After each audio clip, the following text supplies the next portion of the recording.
नमस्कार, हमारा उत्तराखंड देख रहे हैं आप। मैं हूं आपके साथ चविष्काती। सीधे रुक करें इस वक्त की बड़ी और अहम खबर की ओर। सीएम धामी का जोरदार स्वागत किया गया है लंदन में। लंदन दौरे पर रहेंगे सीएम धामी। उत्तराखंड की परंपरागत शैली में उनका स्वागत किया गया। ग्लोबल इन्वेस्टर्स को आमंत्रित करने गए हैं सीएम धामी। भारतीय लोगों ने लंदन एयरपोर्ट पर भव्य स्वागत किया है मुख्यमंत्री का। लंदन में भव्य रोड शो करेंगे सीएम धामी। लंदन और बर्मिंघम में बड़ी बैठकें होंगी। तो बड़ी जानकारी आपको दे रहे हैं। सीएम पुष्कर सिंह धामी का जोरदार स्वागत किया गया है लंदन में। लंदन दौरे पर हैं सीएम धामी और उत्तराखंड की परंपरागत शैली में उनका स्वागत किया गया। ग्लोबल इन्वेस्टर्स को लेकर आमंत्रित करने गए हैं सीएम धामी। भारतीय लोगों ने लंदन एयरपोर्ट पर उनका जोरदार स्वागत किया है।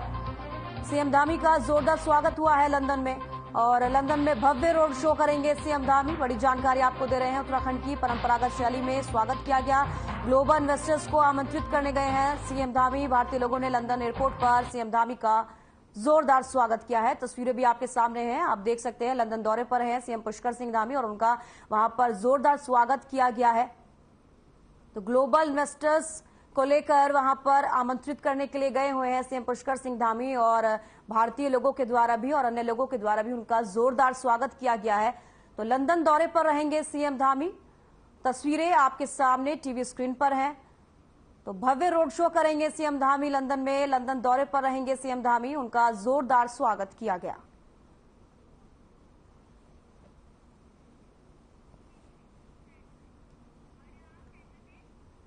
देहरादून में रोजगार मेले पर कार्यक्रम का आयोजन किया गया, जिसमें प्रधानमंत्री नरेंद्र मोदी ने वर्चुअल तरीके से युवाओं को संबोधित किया।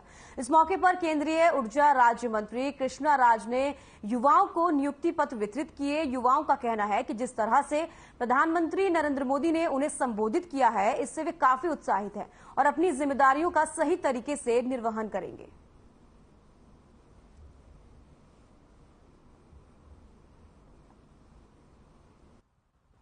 देखिए, देश के प्रधानमंत्री और दुनिया के सबसे लोकप्रिय नेता आदरणीय नरेंद्र मोदी जी ने देश के नौजवानों से ये वादा किया था कि 10 लाख सरकारी रोजगार नौजवानों को दिए जाएंगे। आज उसी कड़ी में 9वां रोजगार मेले में देश के विभिन्न 46 स्थानों पर आदरणीय प्रधानमंत्री द्वारा 51,000 नवयुवकों को आज नियुक्ति पत्र विभिन्न विभागों में सौंपे गए हैं।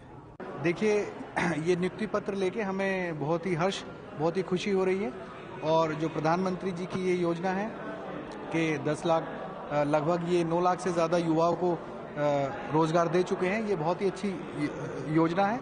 और आज हम लोगों को भी, हम NIT उत्तराखंड से हैं और हम लोगों को भी बहुत ही हर्ष हो रहा है और प्रधानमंत्री जी का और इसके लिए बहुत बहुत धन्यवाद। देहरादून स्थित बीजेपी कार्यालय में पंडित दीनदयाल उपाध्याय की 108वीं जयंती के अवसर पर विचार गोष्ठी का आयोजन किया गया और इस दौरान भाजपा के तमाम कार्यकर्ता और पदाधिकारी इस कार्यक्रम में उपस्थित रहे। साथ ही पंडित दीनदयाल उपाध्याय के जनहित में किए गए कार्यों का स्मरण किया गया।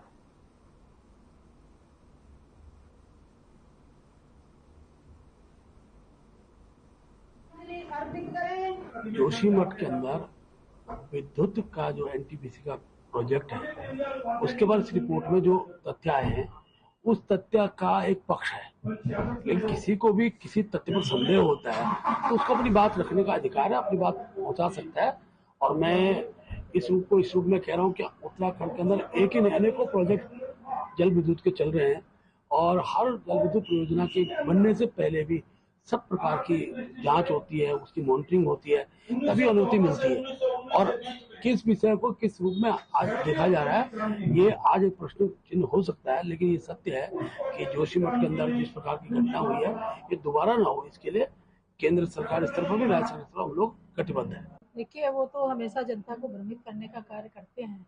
आप सब लोगों ने देखा होगा, जब से देश आज़ाद हुआ है और जो भी विपक्ष की सरकारें आई, हम सब लोगों ने उनको वोट किया और इस आशा के साथ किया था कि उन्होंने कहा था कि महिलाओं को सशक्त करेंगे और देश को विकास कार्यों से जोड़ेंगे, देश का सम्मान बढ़ाने का कार्य करेंगे। लेकिन 60 साल के कार्यकाल में वो ये सारे कार्यों को नहीं कर पाए। आज जब मोदी जी कोई भी विषय लाते हैं तो उनका काम ही यही है कि विरोध करना। वंदे वंदे आप सभी का विकासनगर में डेंगू को लेकर कांग्रेस कोर कमेटी के दिग्गज नेता आर्येंद्र शर्मा ने प्रेस कॉन्फ्रेंस का आयोजन किया, जिस दौरान आर्येंद्र शर्मा बीजेपी सरकार और निजी अस्पतालों की लापरवाही और खामियों पर जमकर बरसे। एक तरफ सरकार की लापरवाही से डेंगू के मरीजों की संख्या बढ़ती जा रही है, अस्पताल भरे पड़े हैं, सरकार सो रही है। कीटनाशक दवाओं के ना छिड़के जाने से डेंगू महामारी के रूप में सामने आ रहा है। दूसरी तरफ सरकार की नजरअंदाजी से पीड़ित जनता को निजी अस्पताल जमकर लूट रहे हैं। निजी लैब और अस्पतालों में वसूली का खेल चालू है। डेंगू के भयंकर प्रकोप के बाद भी सरकार सो रही है और अपनी विफलताओं को छुपाने की कोशिश कर रही है।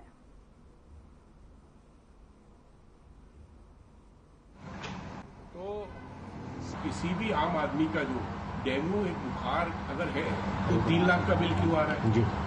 और हर घर से आप देखेंगे कि हर तीसरा व्यक्ति डेंगू से पीड़ित हो रहा है और उसमें आप बुखार आता है, प्लेटलेट्स कम होती है, बीपी 70 से नीचे चला जाता है। 1 लाख के बाद जो है प्लेटलेट्स 12,000 पहुंच जाती है।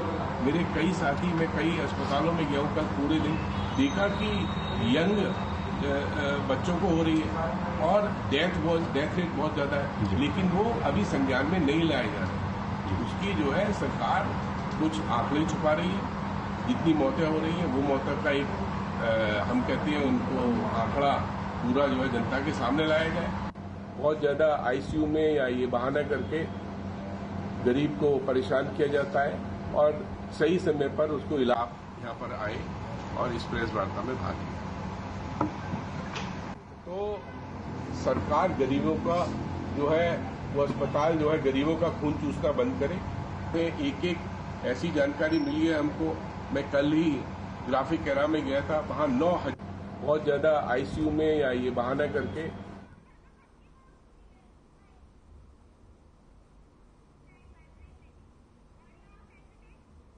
और रुक एक छोटे से ब्रेक के लिए जल्द हाजिर होंगे।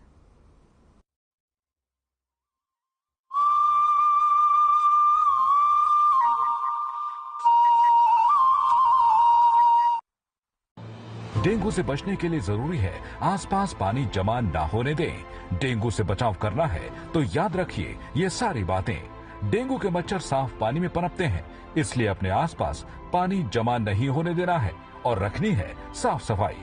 पानी की टंकी व जल संचय के बर्तनों को रखना है ढककर। सभी गुलदस्तों, गमलों, पानी के बर्तनों, कूलर का पानी सप्ताह में 1 बार पूरी तरह से खाली कर दे और सुखाकर फिर से पानी भरें। प्रयोग में न आने वाले खाली बर्तन, बोतल, डब्बे, टायर, नारियल के खोल जैसी चीजें इधर उधर ना फेंके। इनमें जमा हो सकता है बारिश का पानी और पनप सकते हैं डेंगू के मच्छर। मच्छरों से बचने के लिए ऐसे कपड़े पहने जो शरीर को ज्यादा से ज्यादा ढके। मच्छरदानी का इस्तेमाल करें। बिना चिकित्सकीय सलाह के कोई भी दवा न ले। नमस्कार। डेंगू और मलेरिया की रोकथाम, नियंत्रण और बचाव के लिए हम सभी को अपने आसपास के वातावरण को स्वच्छ बनाए रखना है, क्योंकि बारिश के मौसम में संक्रामक बीमारियों के साथ साथ डेंगू और मलेरिया के लार्वा भी तेजी से पनपते हैं।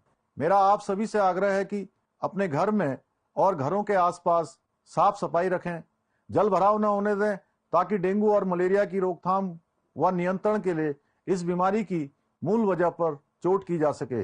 हम सभी प्रत्येक रविवार को यह सुनिश्चित करें कि डेंगू के मच्छर आपके घरों या आसपास पनप तो नहीं रहे। छतों पर, कूलरों पर और गमलों की ट्रे पर पानी एकत्रित न होने दें। उस स्थान को साफ सुथरा रखें। हम सभी डेंगू और मलेरिया से बचाव के लिए जागरूकता फैलाएं और एक संकल्प लें कि आसपास के वातावरण को स्वच्छ बनाए रखेंगे और एक दूसरे को सहयोग करते रहेंगे। हर रविवार रहें तैयार, स्वच्छता अपनाकर करें डेंगू और मलेरिया पर वार। धन्यवाद।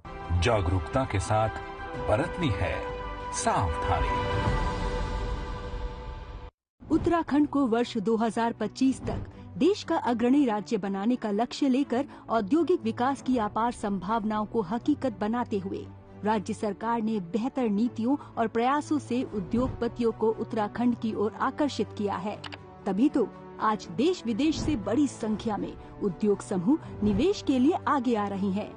उद्योग, एमएसएमई, पर्यटन, हाइड्रो, सौर ऊर्जा नीति को संशोधित कर सरकार ने निवेश के सरल और सुविधाजनक दरवाजे खोले हैं। निवेश के बेहतर रास्ते निकाल रही प्रदेश सरकार नीतियों का हो रहा सरलीकरण और क्रियान्वयन, सड़क, रेल एवं हाई कनेक्टिविटी का तेजी से विस्तार, ग्लोबल इन्वेस्टर्स समिट में जुटेंगे दिग्गज उद्योग समूह। आजादी के अमृत काल में उत्तराखंड भी आगे बढ़कर अपना योगदान दे रहा है, जिसमें उद्योग जगत को साथ लेकर प्रदेश में सिंगल विंडो सिस्टम को प्रभावी बनाते हुए उद्योग की राह सुगम बना रही सरकार, जिससे खुल रहे प्रदेश में उन्नति के नए द्वार।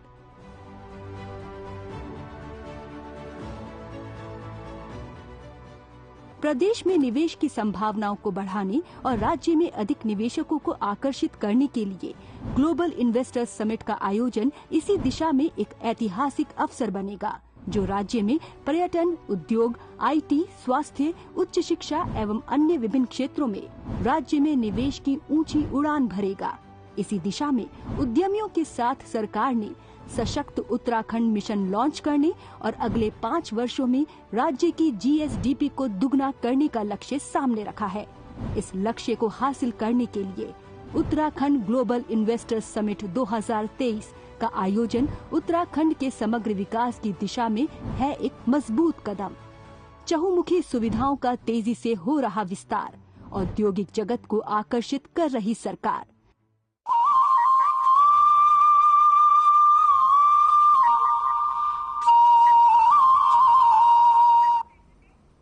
ब्रेक के बाद स्वागत है आप सभी का। खबरों में आगे बढ़ेंगे। उत्तराखंड में स्वास्थ्य सेवाओं को लेकर प्रदेश सरकार काफी संजीदगी दिखा रही है। प्रदेश के हर व्यक्ति और हर परिवार को बेहतर स्वास्थ्य सेवाएं मुहैया कराने की कवायद के तहत सभी के आयुष्मान कार्ड बनाए जा रहे हैं। इसके तहत प्रदेश में 2 अक्टूबर तक आयुष्मान भव अभियान चलाया जा रहा है, जिसके तहत सभी प्रदेशवासियों को सस्ता इलाज देने के उद्देश्य से आयुष्मान कार्ड बनाने की मुहिम को तेज किया गया।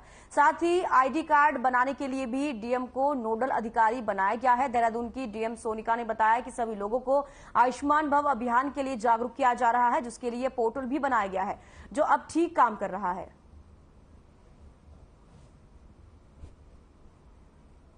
सरकार के खर्चे पर कर रही तो उनको आवा, जैसे अभी भारत सरकार का एक नया अभियान चल रहा है। आवा का मतलब है आयुष्मान भारत हेल्थ अकाउंट। तो अब हर नागरिक का, भारत सरकार का कहना ये है कि हर नागरिक की एक हेल्थ ID होगी और हेल्थ से रिलेटेड जो भी रिकॉर्ड है अब वो उस ID के माध्यम से ऑनलाइन उनके पास सेफ रहेगा। तो उसके लिए एक ID बनाई जानी है सारे नागरिकों की जिनकी उम्र 5 साल से ऊपर है। हमारा ये आयुष्मान भव का जो पूरा का पूरा प्रोग्राम चल रहा है, इसमें 4 कैटेगरीज हैं मोर और लेस। एक तो हो गया हमारा आभा ID बनना, जितने भी हम सभी लोग हैं जिनका, सबका आभा ID बने, हेल्थ एक रजिस्टर टाइप का बन जाए। एक है हमारा रक्तदान का, एक है हमारा अगर किसी को ऑर्गन डोनेशन करना है या कुछ करना है तो वो, और एक आयुष्मान कार्ड बनाना है। तो ये 4 कैटेगरीज में है और सब जगह कैंप्स लग रहे हैं और सभी में जागरूकता ये फैलाई जा रही है कि अपना अपना सब आवा, जैसे अभी भारत सरकार का एक नया अभियान चल रहा है। आवा का मतलब है आयुष्मान भारत हेल्थ अकाउंट। तो अब हर नागरिक का, भारत सरकार का कहना ये है कि हर नागरिक की एक हेल्थ ID होगी और हेल्थ से रिलेटेड जो भी रिकॉर्ड है अब वो उस ID के माध्यम से ऑनलाइन उनके पास सेफ रहेगा। तो उसके लिए एक ID बनाई जानी है सारे नागरिकों की जिनकी उम्र 5 साल से ऊपर है। हमारा ये आयुष्मान भव का जो पूरा का पूरा प्रोग्राम चल रहा है, इसमें 4 कैटेगरीज हैं मोर और लेस। एक तो हो गया हमारा आभा ID बनना, जितने भी हम सभी लोग हैं जिनका, सबका आभा ID बने, हेल्थ एक रजिस्टर टाइप का बन जाए। एक है हमारा रक्तदान का, एक है हमारा अगर किसी को ऑर्गन डोनेशन करना है या कुछ करना है तो वो, और एक आयुष्मान कार्ड बनाना है। तो ये 4 कैटेगरीज में है और सब जगह कैंप्स लग रहे हैं और सभी में जागरूकता ये फैलाई जा रही है कि अपना अपना सब। और रुक एक छोटे से ब्रेक के लिए, जल्द हाजिर होंगे।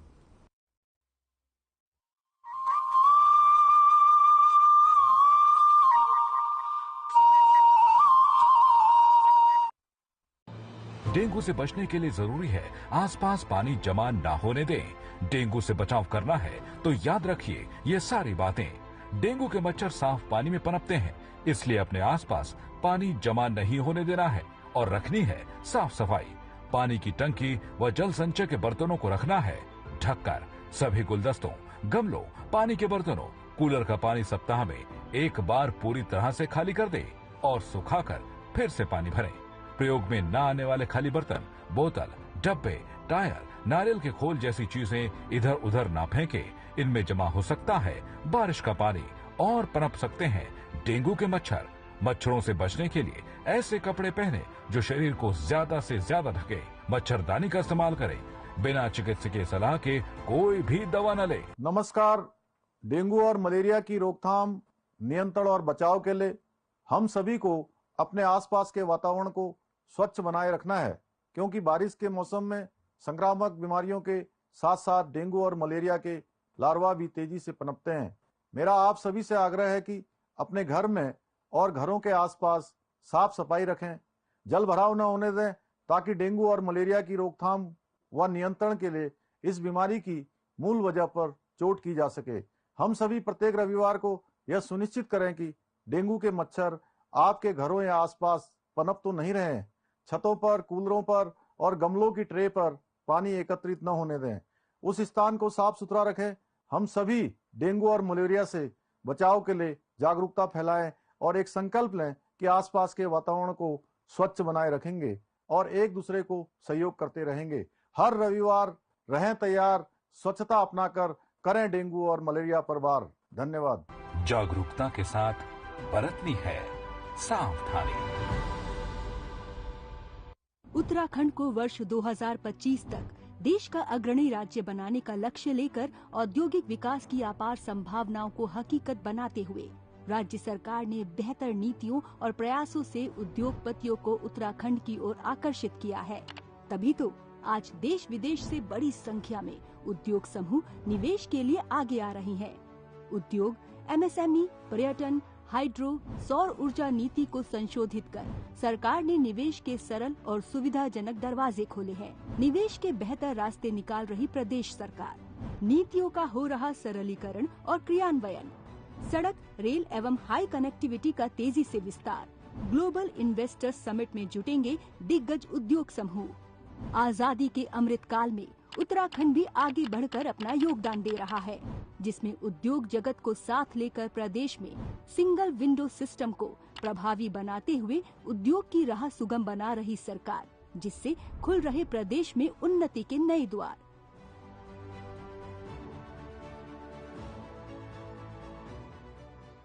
प्रदेश में निवेश की संभावनाओं को बढ़ाने और राज्य में अधिक निवेशकों को आकर्षित करने के लिए ग्लोबल इन्वेस्टर्स समिट का आयोजन इसी दिशा में एक ऐतिहासिक अवसर बनेगा, जो राज्य में पर्यटन, उद्योग, आईटी, स्वास्थ्य, उच्च शिक्षा एवं अन्य विभिन्न क्षेत्रों में राज्य में निवेश की ऊंची उड़ान भरेगा। इसी दिशा में उद्यमियों के साथ सरकार ने सशक्त उत्तराखंड मिशन लॉन्च करने और अगले 5 वर्षों में राज्य की जीएसडीपी को दुगना करने का लक्ष्य सामने रखा है। इस लक्ष्य को हासिल करने के लिए उत्तराखंड ग्लोबल इन्वेस्टर्स समिट 2023 का आयोजन उत्तराखंड के समग्र विकास की दिशा में है एक मजबूत कदम। चहुमुखी सुविधाओं का तेजी से हो रहा विस्तार, औद्योगिक जगत को आकर्षित कर रही सरकार।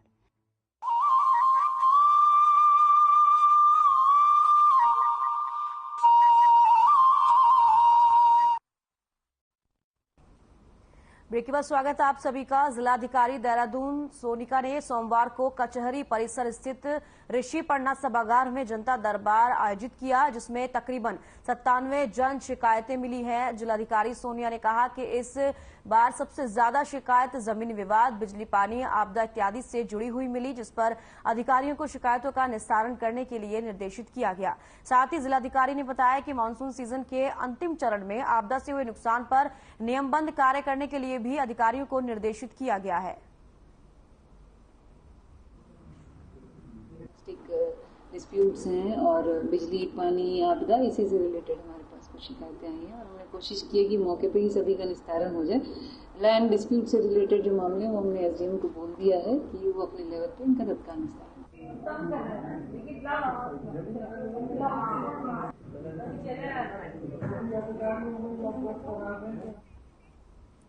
अल्मोड़ा में इंटर कॉलेज देवायल में ब्लॉक स्तरीय मुख्यमंत्री उदीयमान खिलाड़ी प्रोत्साहन योजना का संपन्न हुआ है, जिसमें कि 10 न्याय पंचायत के छात्र छात्राओं ने प्रतिभाग किया। छात्राओं वर्ग की प्रतियोगिता आयोजित की गई। ब्लॉक समन्वयक ध्यान सिंह भाकुनी ने बताया कि छात्र छात्राओं ने एथलेटिक्स, कबड्डी, वॉलीबॉल, बैडमिंटन और टेबल टेनिस में प्रतिभाग किया। प्रत्येक प्रतियोगिता में चयन के लिए 800 मीटर दौड़, फ्लाइंग रन और फ्लाइंग रन का आयोजन किया। खंड शिक्षा अधिकारी हरेंद्र शाह ने सभी बच्चों को शुभकामनाएं दी और उत्कृष्ट प्रदर्शन कर ब्लॉक सल्ट का नाम रोशन करने हेतु प्रेरित किया।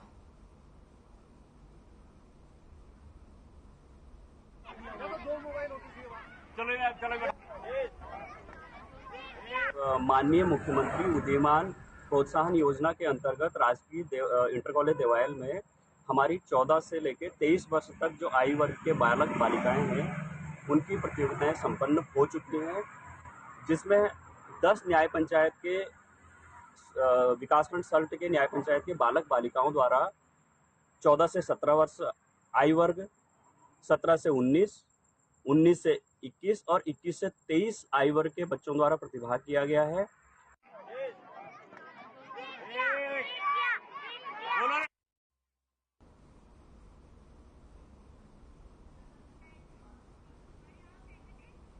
उत्तराखंड के बहुचर्चित अंकिता भंडारी हत्याकांड को 1 साल बीत गया है। वहीं अभी तक इस मामले में अंकिता के परिजनों को इंसाफ नहीं मिल पाया है, जिसे लेकर आपको बता दें कि उत्तराखंड कांग्रेस पार्टी के प्रदेश अध्यक्ष ज्योति रौतेला ने अपने बाल मुंडवा लिए थे। फिलहाल अब इस पर कांग्रेस पार्टी के पूर्व पीसीसी अध्यक्ष गणेश गोदियाल ने बीजेपी के प्रदेश अध्यक्ष महेंद्र भट्ट को अपने निशाने पर लिया है। उन्होंने कहा कि अंकिता भंडारी को न्याय दिलाने के लिए महिला कांग्रेस की ओर से किए गए प्रदर्शन पर पीठ थपथपाई। बीजेपी कार्यालय में पत्रकारों से बात करते हुए बीजेपी प्रदेश प्रवक्ता वीरेंद्र सिंह बिष्ट ने कहा, इसे कांग्रेस का राजनीतिक मुंडन बताया। उन्होंने कहा कि कांग्रेस हताश और निराश नजर आ रही है। कांग्रेस राज्य का माहौल खराब करने में लगी है।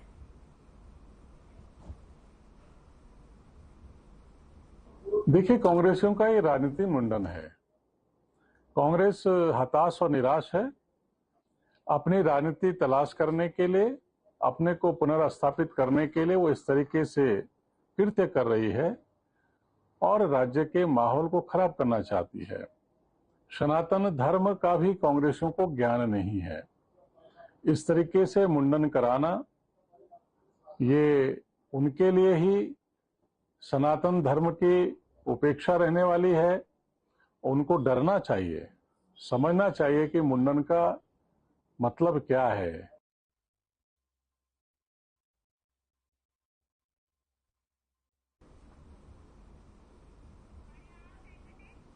हमारा उत्तराखंड में फिलहाल इतना ही। दीजिए इजाजत। नमस्कार।